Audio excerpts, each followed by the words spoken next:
Okay, so let's solve some problems by changing logarithms to exponential form.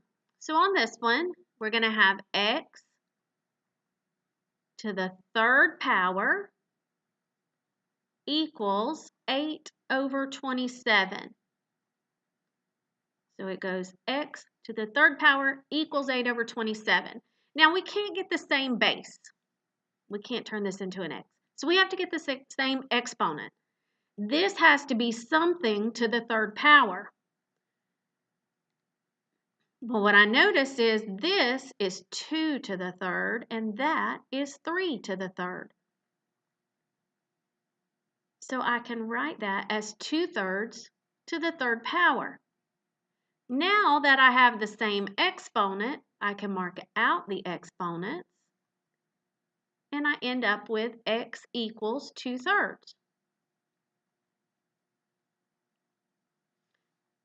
Now, if you have a calculator that has the button I told you about in the last example, you can plug in log to the base 2/3 of 8 over 27, you will get 3. If you do not have that calculator, you can do log of 8 over 27 divided by log of 2/3, and you should be able to get 3. So you should be able to check your answer. If you can't do that, let me know and I'll help you with your calculator. Let's try part B. This is going to be 4 to the 5/2 equals x.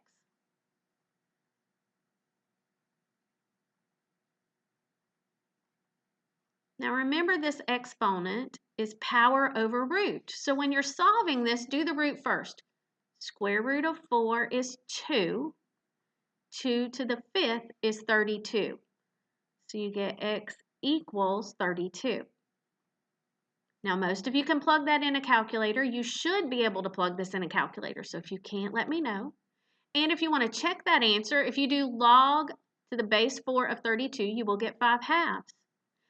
Or if you have a calculator that doesn't have that button, you can do log 32 divided by log 4, log of the tall divided by log of the small, and you should get 5/2. Let's try one more.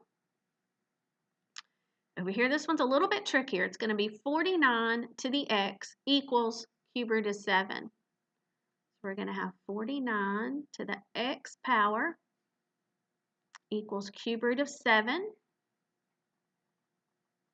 Now remember, it is power over root.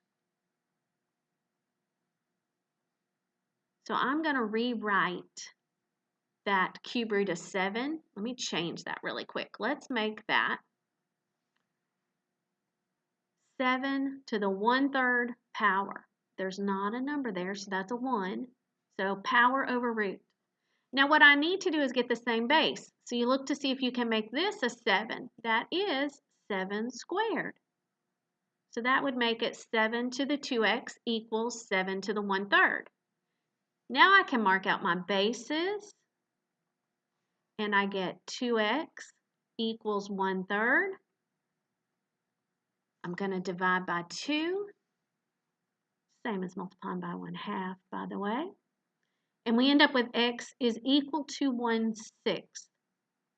Now, if you have a calculator, don't just rely on the calculator though, but if you have one that would do both the different base, you could have plugged this in a calculator and just gotten 1/6. But you can't always do that. You need to know how to use it, but I expect you to be able to check it. So let me know if you're having trouble with your calculator.